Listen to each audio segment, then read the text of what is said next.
1 लाख से ज्यादा लोगों को लेटर मिला। वो कौन लोग थे? सारे मोदी के सपोर्टर थे। इस वक्त भारत का मीडिया भारत के अर्जित लोकतंत्र की हत्या कर रहा है। दोस्तों, आज की डिबेट में आप देखेंगे कि किस तरह से ईमानदार पत्रकार रवीश कुमार ने गोदी मीडिया पत्रकार मानव गुप्ता की बेइज्जती की है और अन्य भक्तों की धुलाई की है। रवीश कुमार ने बताया है कि उनके पास जब इंटरव्यू में नेता लोग आते थे तो किस तरह से बीजेपी के कार्यकर्ता मोदी की फोटो दिखाकर उनको गालियां देते थे। शुरू करते हैं।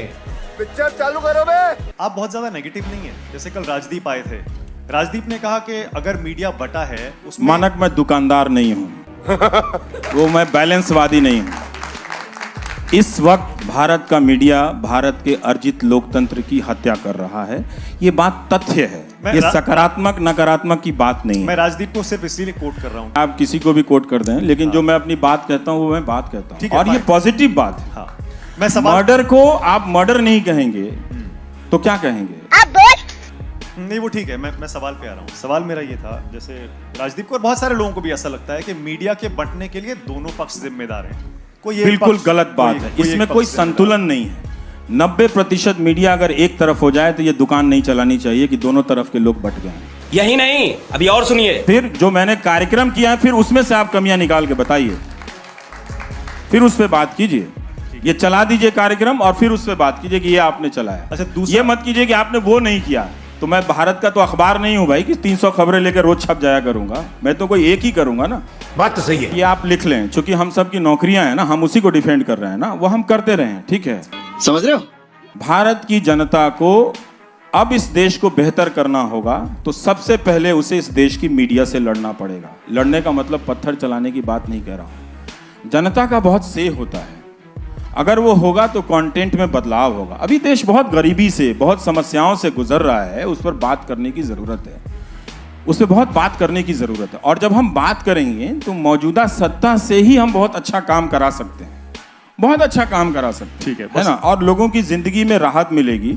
जब मैं नौकरी सीरीज कर रहा था, आप कभी ज़िंदगी में नहीं कर पाएंगे। दुनिया का कोई प्राइम टाइम का एंकर 8 महीना जो नौकरी सीरीज नहीं कर पाएगा कहीं भी। आप इतिहास हो कहीं टेलीविजन के इतिहास में, अब टेलीविजन का इतिहास 100 साल से ज्यादा, मुझे बता दीजिए। रवीश कुमार ने बताया है कि गोदी मीडिया को सुधरना होगा। अगर देश की मीडिया सुधरेगी तभी लोकतंत्र आगे बढ़ेगा। गरीबों की समस्या को लाना होगा, लेकिन 99% मीडिया बिकाऊ है। पूरा मोदी भक्त है, पूरे अंधभक्त हैं, सभी एक ही धुन में बातें करते हैं। कोई भी मीडिया सच्चाई नहीं दिखाती, मर्डर को मर्डर नहीं बताती। गोदी मीडिया को सुधरना होगा तभी लोकतंत्र आगे बढ़ सकता है। रवीश कुमार ने बहुत बड़ी बात की है और गोदी मीडिया की बोलती बंद कर दी है। कम से कम 3-4 सोर्सेज को देखिए अगर आप देख रहे हैं तो। और आप क्या देख रहे हैं इसका फैसला गंभीरता से करना पड़ेगा आपको। आप इस तरह से मजाक नहीं कर सकते। टीवी देखना कोई फुटबॉल देखना नहीं है। फुटबॉल कहीं ज्यादा जिम्मेदारी से देखते हैं। आप उस टीम को देखते हैं जो वाकई खेल रही होती है। अंत में आप देखते देखते वहां ट्रांसफॉर्म कर जाते हैं ना कि आपका लेना देना तो है नहीं ब्राजील की टीम से, लेकिन आप क्यों उसमें ट्रांसफॉर्म कर जाते हैं? हम इसका मतलब है कि वो खेल में चले गए, अब उस खेल का वो मजा लेने लगे हैं उसको लेके।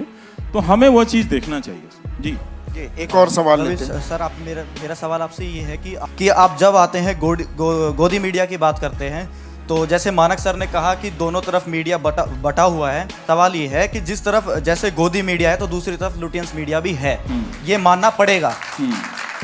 जो गोदी मीडिया है वही लुटियंस मीडिया है। ये हुई ना बात। और ये जो लटियन जर्नलिज्म का इस्तेमाल कर रहे हैं ना आप, ये आप जरा सा सर्च कीजिएगा। ये भी मेरा ही इस्तेमाल किया हुआ शब्द है। क्या गुंडा बनेगा रे तू?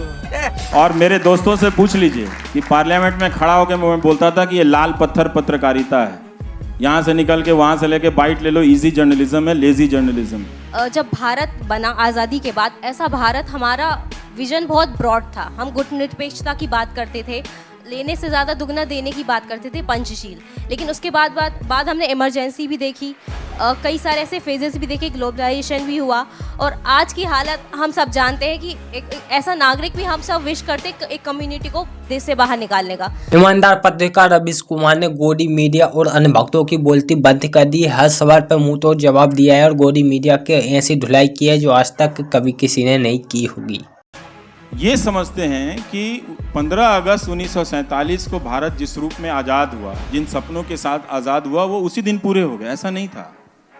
डेमोक्रेसी जो है वो कभी भी एक पैकेज प्रोडक्ट नहीं है। कि हम कभी कभी भटक जाते हैं, भटका दिए जाते हैं और कई बार हम अपनी जिम्मेदारियों को बहुत लापरवाही से लेते हैं। लापरवाही से कि जनता को देखिए, मतदाता और नागरिक में बहुत फर्क है। आप मतदाता, आप मतदान कर दीजिए आप, लेकिन जैसे ही आप मतदान केंद्र से लौटते हैं आप मतदाता नहीं रह जाते। लेकिन अब उस टेक्नोलॉजी के तंत्र से आपको हमारे जरिए भी एक पॉलिटिकल फोर्स में बदला जा रहा है, तू समझा?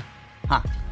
दुगनी तिगुनी शक्तियों के जरिए। इसलिए आप किसी जर्नलिस्ट को घेर के मारने लगते हैं। पॉलिटिकल पार्टी के लोग, उससे एफिलिएशन रखने वाले लोग, प्रधानमंत्री की डीपी लगाकर लाने वाले लोग गालियां दे रहे हैं। बेशर्मो, शर्म करो शर्म। आज की डिबेट में आपने देखा होगा कि रवीश कुमार ने गोदी मीडिया एंकरों की बोलती बंद कर दी है और रवीश कुमार ने मानव गुप्ता की बोलती बंद कर दी है कि आज के बाद वो कभी भी रवीश कुमार के सामने नहीं आएगा। रवीश कुमार ने बताया है कि किस तरह से बीजेपी कार्यकर्ताओं के लोग डीपी दिखाकर गालियां देते हैं। अगर आपको वीडियो अच्छी लगी हो तो वीडियो को लाइक करें और चैनल को सब्सक्राइब करें। मजा आया और मैं ये जो मजा है हिंदुस्तान के हर व्यक्ति को देना चाहता हूं।